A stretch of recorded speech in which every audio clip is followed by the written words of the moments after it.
Hello friends, welcome to Devi's cooking. வாங்க, நம்ம இன்றைக்கி என்ன செய்ய போகிறோன்னா ஒரு சூப்பராக சுவையான மிளகா கிள்ளி போட்டு சாம்பார் தான் வைக்கலான் இருக்கேன். அந்த சாம்பார் கொஞ்சம் தண்ணியாகவும் இருக்கணும், நல்லாயிருக்கும் சாப்பிட்றதுக்கு, டிஃபனுக்கும் சாப்பாட்டுக்கும். வாங்க அது எப்படி செய்யுதுன்னு பார்க்கலாம். இப்போ இது குக்கர் ஒன்று எடுத்திருக்கேன். அதில் நான் ஒரு டம்ளர் அளவு துவரம்பருப்பு எடுத்திருக்கேன். இதை போட்டு நல்லா சுத்தமாக வாஷ் பண்ணிடலாம். பாருங்கள், துவரம்பருப்பு வாஷ் பண்ணியாச்சு. இப்போ நம்ம இதில் என்னென்ன சேர்க்கலாம்னு பார்க்கலாம். இந்த 2 தக்காளி கட் பண்ணியிருக்கேன், 2 சின்ன மீடியம் சைஸ் வெங்காயம், 2 பச்சை மிளகா நம்ம இதில் போட்டுடலாம். ஒரு 10 பல் அளவுக்கு பூண்டு உரித்து வச்சுருக்கேன், இதையும் இதில் சேர்த்துடலாம். மஞ்சத்தூள் ஒரு சின்ன ஸ்பூன் அளவுக்கு அதை போட்டுக்கலாம். சீரகம் ஒரு அரை ஸ்பூன் போட்டுக்கலாம்.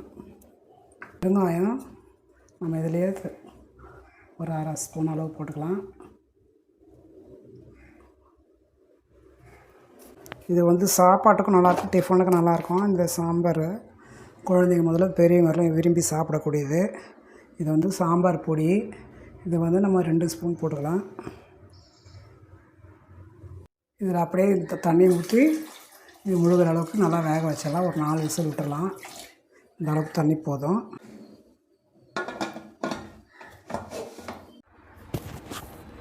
பாருங்கள், பருப்பு நல்லா வெந்துடுச்சு.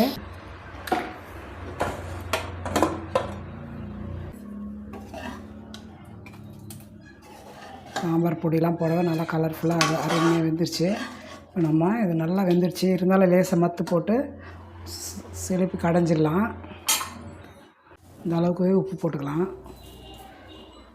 இந்த சாம்பாருக்கு இந்த அளவுக்கு புளி ஊற வச்சு கோலி சைஸ் கரைச்சி வடிகட்டி வச்சுக்கலாம்.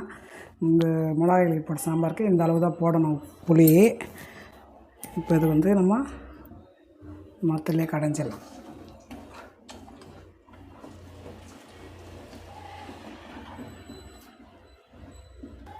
கடைஞ்சாச்சு. இப்போ இந்த குக்கர்லேயே நம்ம தாளிச்சிக்கலாம்.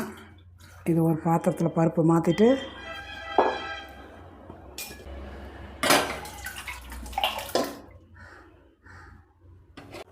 பாருங்கள், அதே குக்கரை தான் கழுவிட்டு வச்சுருக்கேன். நம்ம கேஸ் பற்ற வச்சாச்சு. குக்கரை காஞ்சிடுச்சு. அதில் நம்ம ஒரு கரண்டி அளவுக்கு எண்ணெய் போட்டுக்கலாம். சாம்பாருக்கு கடுகு உளுந்து ஒரு அரை ஸ்பூன் போட்டுக்கலாம். கடுகு பொரிஞ்சிடுச்சு. காஞ்ச மிளகா கிள்ளி வச்சுருக்கேன், ஒரு 3 காஞ்ச மிளகா.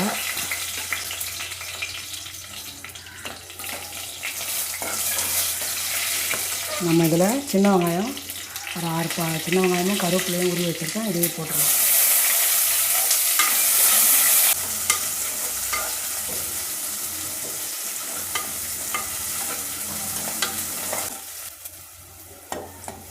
பாருங்கள், நல்லா வதங்கிச்சு வெங்காயம் கருவேப்பிலெலாம்.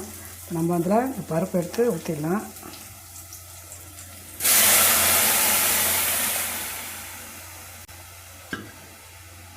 இதெல்லாம் நம்ம புளி கரைச்சி வச்சுருக்கோம் இல்லையா, வடிகட்டி வச்சுருக்கேன்.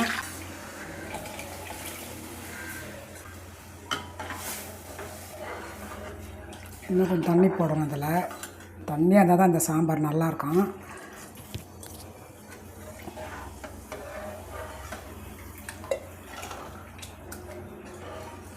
உப்பு கரெக்டாக தான் பார்த்துடலாம். உப்பு இப்போ போட்டால் தான் நல்லாயிருக்கும். உப்பு கரெக்டாக இருக்குது. இப்போ இந்த குக்கரை மூடி வச்சிடலாம். நல்லா சலசலன்னு கொதித்த உடனே நம்ம கொத்தமல்லி தூவி இறக்கலாம். சாம்பார் நல்லா சலசலன்னு கொதிக்குது. இப்போ நம்ம இந்த மிளகா தண்ணி சாம்பார்லாம் ரொம்ப நேரம் கொதிக்க விடக்கூடாது, டேஸ்ட் மாறிடும்.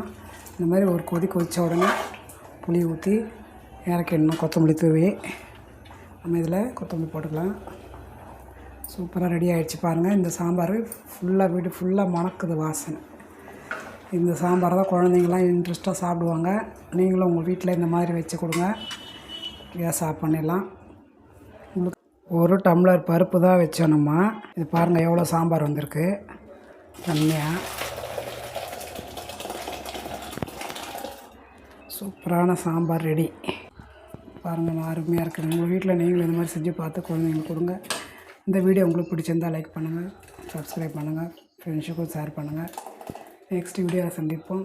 அது வரைக்கும் பாய்.